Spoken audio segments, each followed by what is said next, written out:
अब लालू जी का बचाव करते करते नीतीश जी कहाँ तक गिरेंगे, अब नीतीश जी को सोचना है। अपने बेटा को मुख्यमंत्री जैसे तैसे बना दो। 2025 के विधानसभा चुनाव से पहले ईमानदारी से लालू जी चाहते तो भारत का प्रधानमंत्री उस समय मुलायम सिंह यादव जी बन सकते थे। नीतीश जी जैसे माहिर खिलाड़ी लालू जी के ऊपर कैसे भरोसा कर गए। राहुल गांधी की तरफ इशारा करते हुए कहा कि आप ही दूल्हा हैं, हम लोग तो बाराती हैं।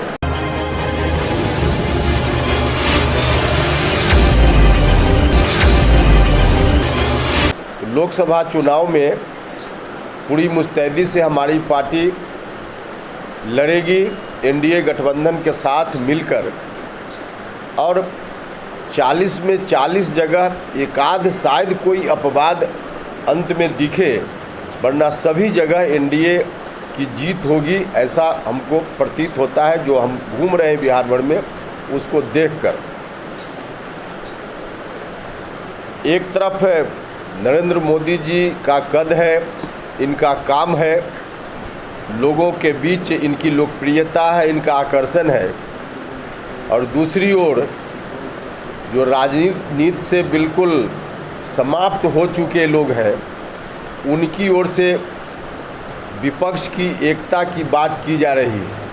कोशिश हो रही है कि नरेंद्र मोदी जी के रास्ता में बाधा उत्पन्न करें।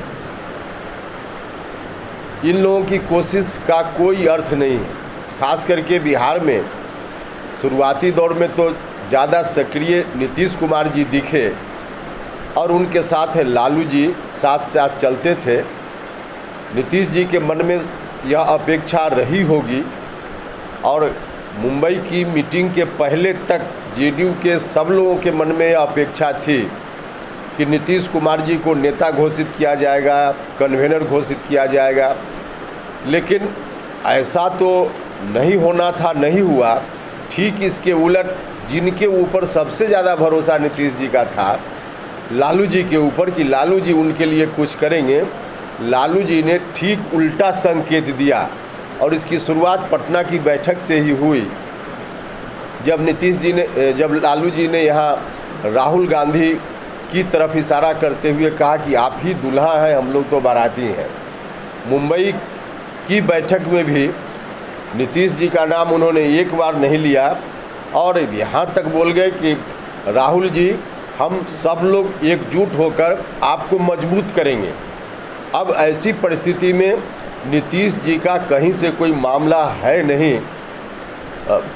कुल मिलाजुला कर इन लोगों की कोशिश का कोई अर्थ नहीं है, और मुझको यह समझ में नहीं आता कि नीतीश जी जैसे माहिर खिलाड़ी लालू जी के ऊपर कैसे भरोसा कर गए। लालू जी, सब लोगों को मालूम है, आज की तारीख में तो संवैधानिक हिसाब से एक विधानसभा का चुनाव भी लड़ने का अधिकार उन्होंने खो दिया है, नहीं लड़ पाएंगे। लेकिन नीतीश जी ने उनके ऊपर इस तरह से भरोसा कर लिया। एक समय था जब उस वक्त चाहे होते ईमानदारी से लालू जी, तो बैकवर्ड समाज का कोई दूसरा व्यक्ति, और ख़ासकर यादव समाज का कोई व्यक्ति, मुलायम सिंह यादव जी का नाम उस समय आ रहा था। ईमानदारी से लालू जी चाहते तो भारत का प्रधानमंत्री उस समय मुलायम सिंह यादव जी बन सकते थे। लेकिन लालू जी ने उनको जब प्रधानमंत्री बनने नहीं दिया, तब नीतीश जी को कैसे उस रास्ते पे आगे बढ़ाने का काम लालू जी कर सकते हैं। लालू जी कभी नहीं करने वाले थे, और उनके मन में आज भी जो नीतीश जी से दोस्ती करते हुए दिख रहे हैं, उसके पीछे सिर्फ और सिर्फ एक मकसद उनका है, अपने बेटा को मुख्यमंत्री जैसे तैसे बना दो 2025 के विधानसभा चुनाव से पहले। क्योंकि उनको भी मालूम है कि जब फ्रेश मैंडेट होगा, इलेक्शन होगा बिहार में विधानसभा का, तो उस इलेक्शन से तो उनका बेटा मुख्यमंत्री नहीं बनने वाला है।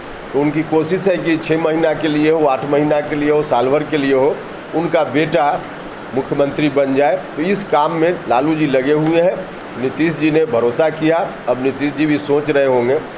दूसरी चीज़ कि लालू जी आज राजनीतिक रूप से, संवैधानिक रूप से इस स्थिति में हैं कि विधानसभा का चुनाव भी नहीं लड़ सकते हैं। इस स्थिति में कानूनी रूप से लाने का काम जिन लोगों ने किया, उसमें नीतीश जी की बड़ी भूमिका रही। नीतीश जी के लोग ही गए कोर्ट में सीबीआई से जांच कराओ इत्यादि इत्यादि। आज भले नीतीश जी उनके भ्रष्टाचार पर भी चुप रहते हैं, और यहाँ तक नीतीश जी का एक दिन दुर्भाग्यपूर्ण बयान आया कि लालू जी, बेचारे लालू जी को लोग परेशान कर रहे हैं। अब जिस काम के लिए सज़ा दिलाने तक का काम इनके लोगों ने और नीतीश जी ने किया, अब लालू जी का बचाव करते करते नीतीश जी कहाँ तक गिरेंगे, अब नीतीश जी को सोचना है। लेकिन नीतीश जी के कारण वहाँ तक लालू जी पहुँचे, यह बात लालू जी के मस्तिष्क में निश्चित रूप से होगी, और इस कारण से नीतीश जी को कभी बकसने वाले लालू जी नहीं हैं, भले आज बेटा के मुँह में उनके साथ खरा जरूर दिखते हैं।